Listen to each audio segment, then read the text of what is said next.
Interrompemos esse podcast para perguntar: quem você quer ser? Designer, engenheira, pedagoga, administrador.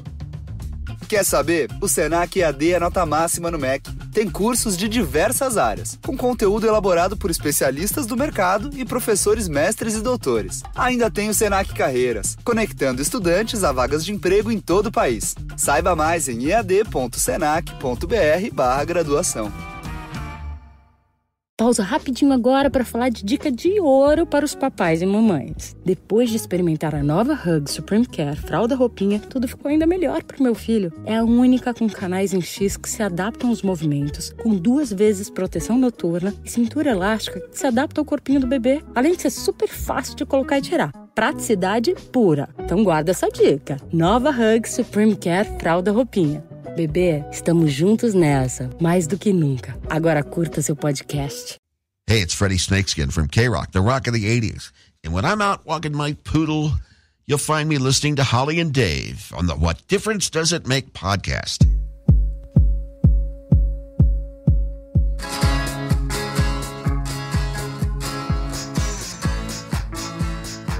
Here we go. Hey, Dave. Hey, Holly. Happy New Year. Yeah, well, actually, this will air in February, so this doesn't. That shouldn't be said. Can you still say Happy New Year in February? I'm going to direct you to edit this out, and then you're not going to do that. I know. Don't worry, I won't. This will definitely be taken out. So, welcome to What Difference Does It Make? Thank you. It's good to be here. How are you? Good.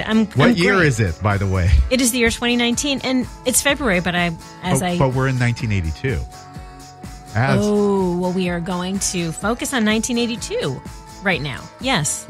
Yeah. So we're doing a little flashback as we do on this podcast. A little flashback. We're going to take a look at the top 106.7 songs from the radio station KROQ in Los Angeles, the world famous KROQ. Correct. 1982. It's very exciting. As I was looking at this list, it looks like this was the year they got rid of Rush and they got rid of Asia and the Rolling Stones and Dire Straits. There is not a whole lot of that kind of rock on here. The only thing that jumps out at me, and we'll get to it, but I see some King Crimson. Yes. So that reminds me, actually, that we're going off a list of that KROQ initially released, which is the 106.7 hits of 1982.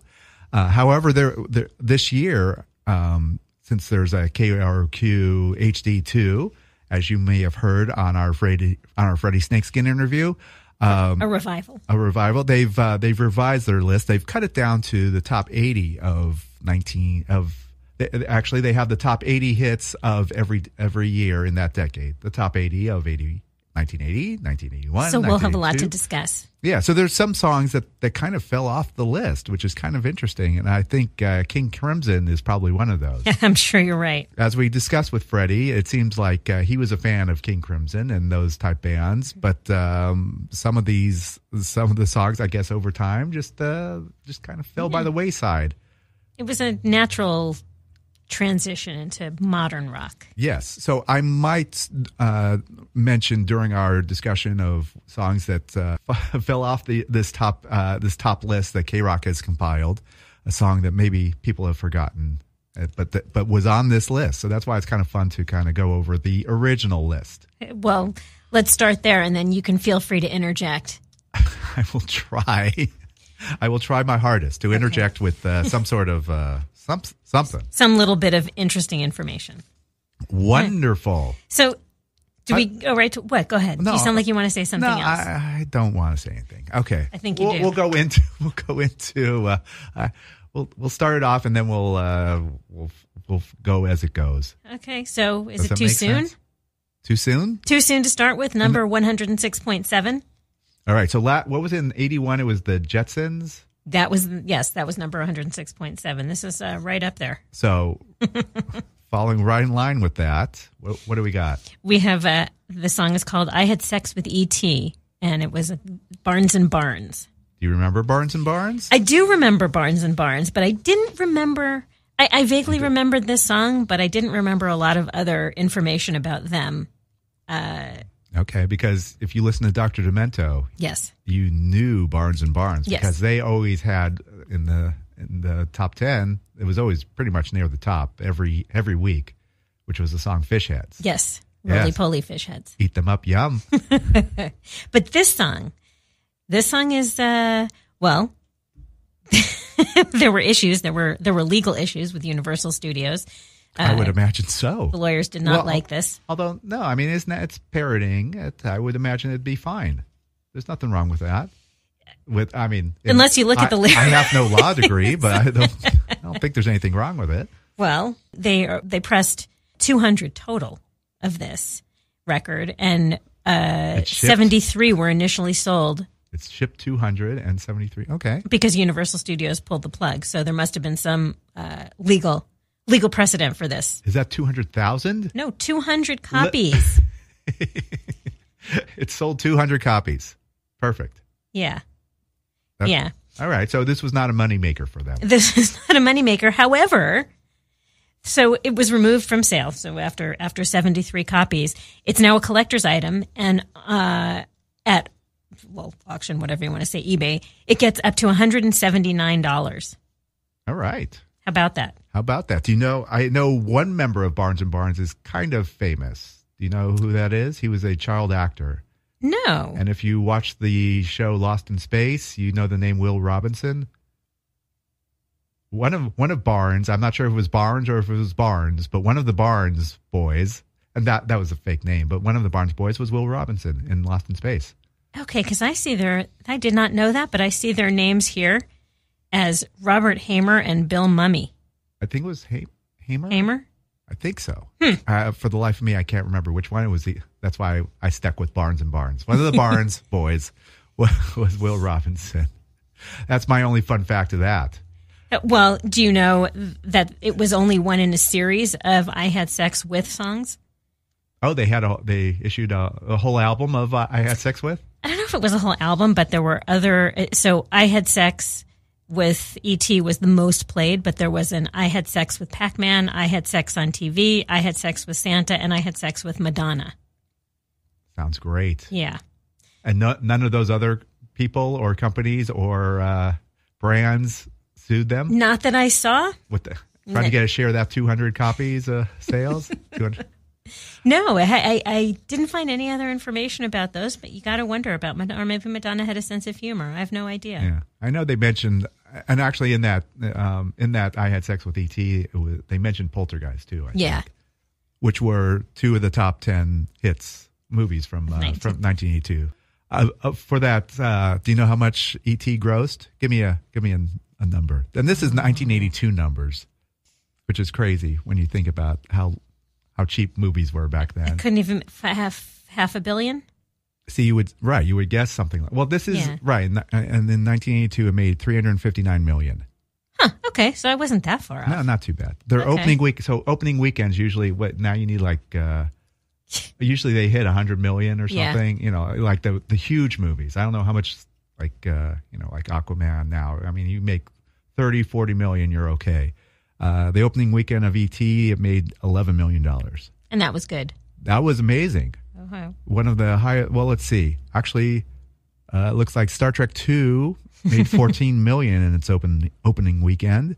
Rocky 3 made $12 million. Okay. So those it was right up there. It was up there. And Poltergeist was the number 8 movie of 1982. And E.T. was? Right. Behind, there was also, let's see, the top 10 was Annie. Remember that? Aww. 2 musicals. Best Little Whorehouse in Texas, number 9. Poltergeist was 8. 48 Hours. And Yay! Murphy's debut, number 7. Star Trek 2, Wrath of Khan was number 6. Number 5, Porky's, as I pop my pee, was number 5. Still an insane movie that I can't believe my parents let me see. They probably didn't know I saw it. That made $105 million. It's crazy. Rocky 3, who was his foe in Rocky 3? Who'd he fight? You remember? No, I don't. Clubber Lang, played by Come on. Who played Clubber Lang? That was Mr. T. Oh, of course. Yes. Of course. Boo. Don't want any of your jibber jabber. All right. And then we had Officer and a Gentleman. Lovely. Yes. Yeah. One of my favorites. Tootsie, one of my favorite comedies of all time. And E.T. Do you know one of my favorite movies is on that list? And I bet you won't ever guess which one it was. Okay. So it's not in the top 10. I probably did not say it. Yes, you did say it. Oh, I did say it. Yep. Wow. So by your reception, I would say it was 48 Hours. Very good. All right. Yes, that is one of my favorite movies of all time. Nick Nolte and Eddie Murphy. Yeah. Mm-hmm. I still remember Eddie Murphy singing Roxanne with the big headphones on. Yeah, that's the classic scene. Roxanne, you don't have to put on a red light. Those days are over. You don't have to sell your body to the night. Roxanne. But there's He some was great. There were some great scenes in that movie. Eddie Murphy was a funny man. Yeah, still. I don't know. I don't know if he's don't still know. funny. I'm sure he is. Yeah. Do you know it was way down in number 29, which is crazy? What? It was Fast Times at Ridgemont High. Hey. Made a total of $27 million. And a lot more after that, I'm sure. Right, exactly. Wore out the tape on that on my VCR. Yeah. With the freeze frame of that moving in stereo during that scene. Yeah. Phoebe Cates. What? Oh, was she in there? I did not know that. You know, that was when we were in college in our classes, we had to do we had to pick scenes to shoot. We did some Fast Time scenes. Do you remember? Oh, really? Yeah. I don't remember. What scenes did you do? I don't remember. Was I in this class? You must have been in this class. I don't know. I'm sure I can't you were. remember anything about anything in college. Yes. 82 was some good movies. So I'm looking at this list. But one of my favorite comedies, Night Shift. Hey, kid, you like music? Sure. Good.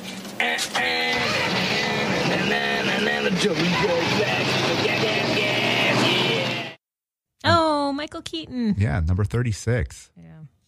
Whoo! Pink Floyd's The Wall came out also. Oh. All right. Huh. A lot of reissues. Like Star Wars was reissued. Raiders of the Lost Ark came back out. Empire Strikes Back came out. That was in the day. That was the only way to see these movies because there wasn't even VCRs really. Could you? I mean, No, not yet. You couldn't get the. When did VCR first make its appearance? it was. They were around, but it wasn't widespread. I don't think it was in every home. No. We did not have a Blockbuster to head to. I don't think so. Mm-mm. We had to rely on pay TV, like On TV or Select TV. Yeah. Yeah, it's funny. All right. So, so we're going down the movies.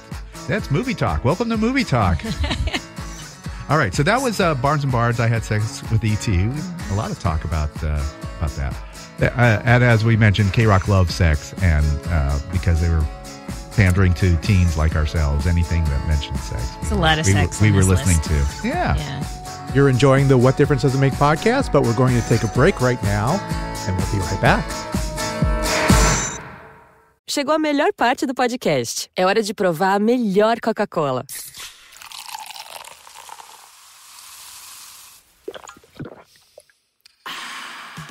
A Coca-Cola sem açúcar. O sabor irresistível da Coca-Cola, sem açúcar e igualmente refrescante. Coca-Cola sem açúcar. A melhor escolha.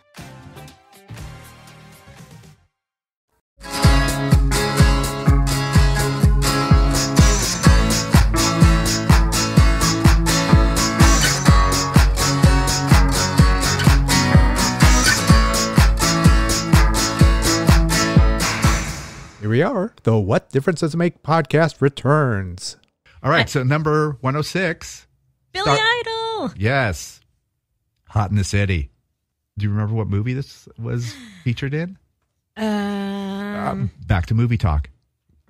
I don't. Oh, yeah. What movie? It's in the movie Big. When they're in the car and they're... That's the only thing I remember about Hot in the City, really. Yeah. I mean, I like the song, but I think I think of Big. Sometimes it's. I did not remember that. Yeah. Shout out to Penny Marshall. She's going to be missed. two of my girls' favorite, more movie talk, but yeah, two of my girls' favorite movies are Big and League of Their Own. League of Their Own. They love those. Too. Yeah, amazing. Let's move up to number 105. What do you got? Peter Gabriel. I Have the Touch. Yeah. What do you think? I didn't even remember the song. Did you know it was also in the 1996 movie Phenomenon, and as a result of being in that movie, it charted 14 years after it was first released? It's a great song. Yeah. It's really good. Yeah, this was, and one of the reasons you probably don't remember it, there was, in the top 80s of 1982, the revised edition, this is not listed at all. Oh. So it's disappeared. I think this was on, during my research, I saw this is on Peter Gabriel's fourth eponymously named record. He had in 77, he had a record called Peter Gabriel. 78, he had a record called Peter Gabriel. I think in 81, he had an album called Peter Gabriel. And this was his last one called Peter Gabriel. I thought this said it was from the information I got was from the album Security. Here's the fun fact. I think this was his first one on a new label. I think it was on Geffen or something like that. The label made them put a tag that said Security, but unofficially it was called Security. Officially, it's another Peter Gabriel. That's record. really funny. Yeah. Oh. So that, and also there was a Shock the Monkey was on that one. Yeah. But this is a great song too. Yeah. I mean, Peter Gabriel's a phenomenal performer. Have you ever seen him play? I don't believe I've seen Peter Gabriel. Oh yeah, you should. He's with Genesis and just very theatrical, and it's just like it's a nice. He puts on a great performance. He's an artist. I mean, he's performer. I mean, very, and you get the feeling he's very cerebral. Do you know what this song is about? No, please elaborate. Talk about cerebral. He got the idea from a study where people of different nationalities were observed in restaurants.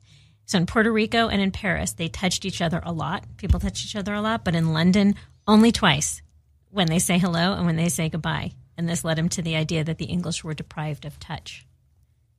Hey, I love that. That's pretty interesting. Right, it's a great observation. Yeah. So the Brits aren't touchy-feely, I guess, is what we can draw from this. I can relate. Very nice. Okay.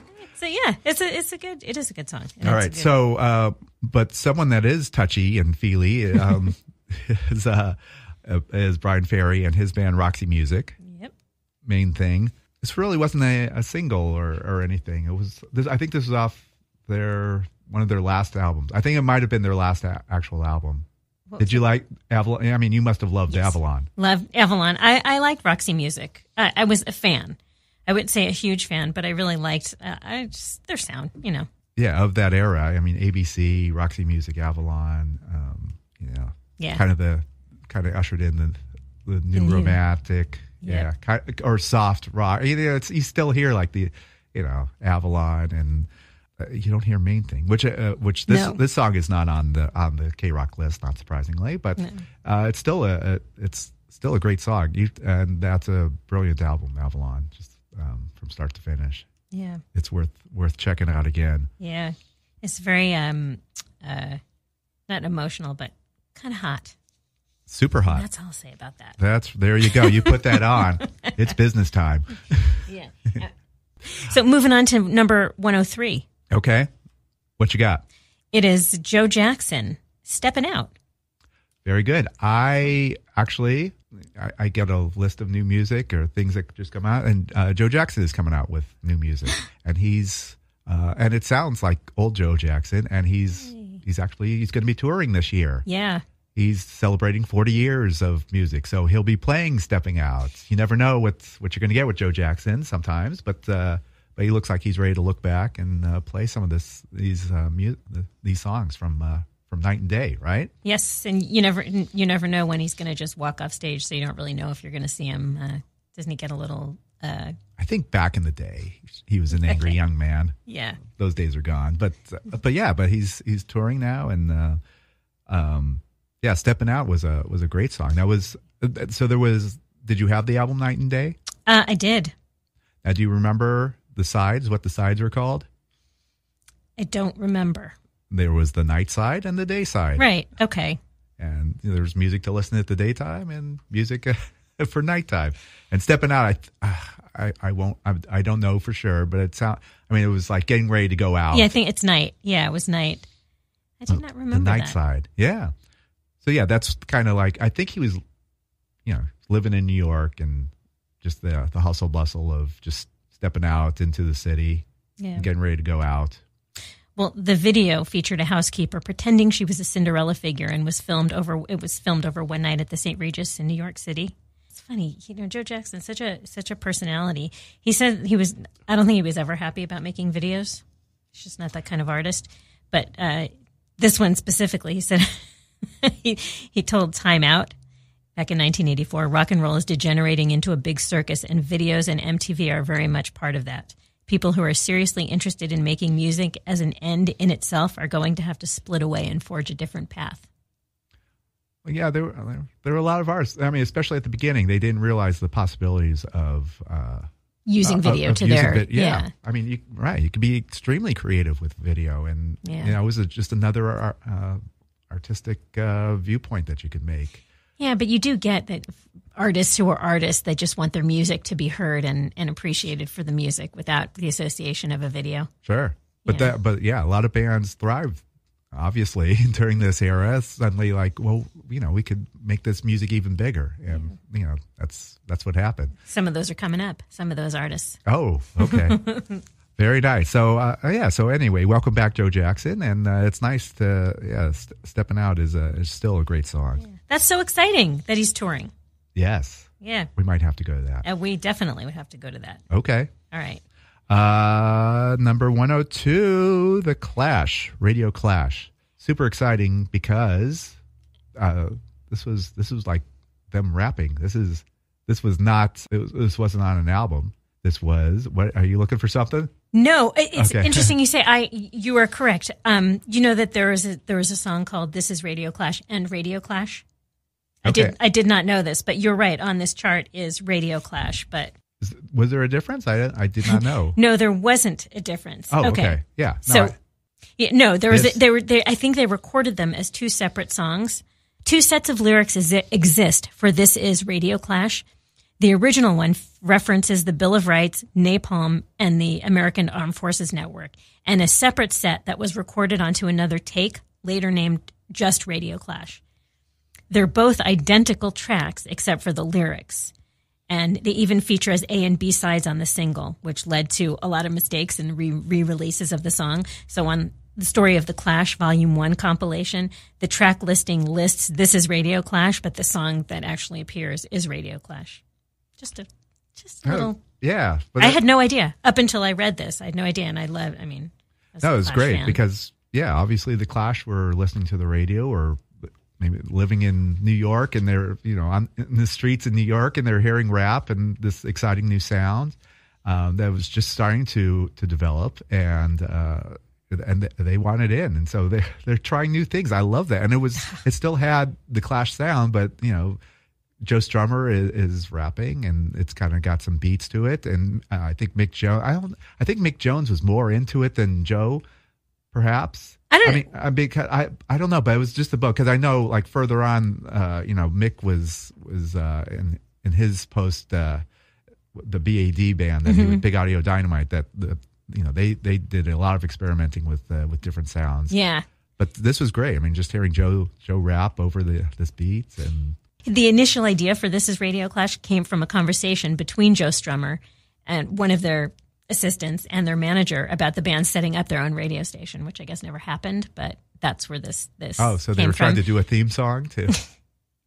And then about the beats, I that's part of why I love the Clash. But he said, do you know, Joe Strummer admitted that he had nicked the bass line from Another One Bites the Dust. He actually admitted it in an interview. And then the song as a whole, on the whole, is a tribute to like the Sugar Hill Gang and Grandmaster Flash. And he said the laugh at the start of the song was directly inspired by Grandmaster Flash, the message. Yeah. Yeah. Oh, very nice. I love this song. Oh, it's great. Yeah. I've been, actually, I'm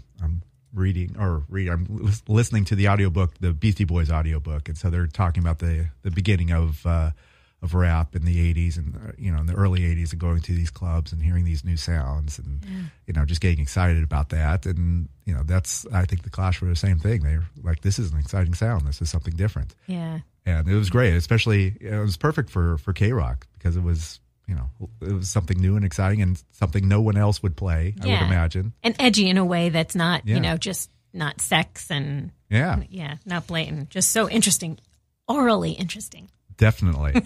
Okay, so there we go. We're moving up to 101. We got one of your favorite bands. Yes, we do. It's Squeeze. I've returned. Have you? Yeah. Not one of their singles, I don't think. No. Not list one of the songs that time has forgotten, perhaps. But it's on the Sweets from a Stranger album. Yep. Which I did have because it had the song Black Coffee in Bed. Yep. Which I really loved. I think that was the first Squeeze album I bought. Sweets from a Stranger? Yeah, I think so, because I didn't get it. I liked their music. I don't think I was interested in buying or, get it. It was for later down the road, I think I bought the rest of the Squeeze catalog or, kind of reviewed, listened to that stuff. But yeah, the Sweets from a Stranger is very good. That's funny. I think this also might be one of those that we've talked about this, buying them later, being turned on to them later. I mean, I was a Squeeze fan then, but I don't remember spending the money on the album, but later on, them all. Yeah. Well, I mean, you heard them. They were a core band at KROQ. They were played a lot. You know what Glenn Tilbrook said about this song? Was He said it's slightly grandiose sounding, which is not my cup of tea, really. On the whole, it's not a bad version. It's a bit like Bruce Springsteen's Born to Run, and yet another song about drinking. There you go. Well, the English love to drink. Yes. I think the band broke up. So, this was, if I remember correctly, they kind of split and formed Dilford and Tilbrook. Dilford. Yeah, and then they came back together as Squeeze. But I think they had like a brief breakup right after this album. It was after this album. Yeah, I don't know the so. timeline. Yeah, something like that. I believe so. Yeah.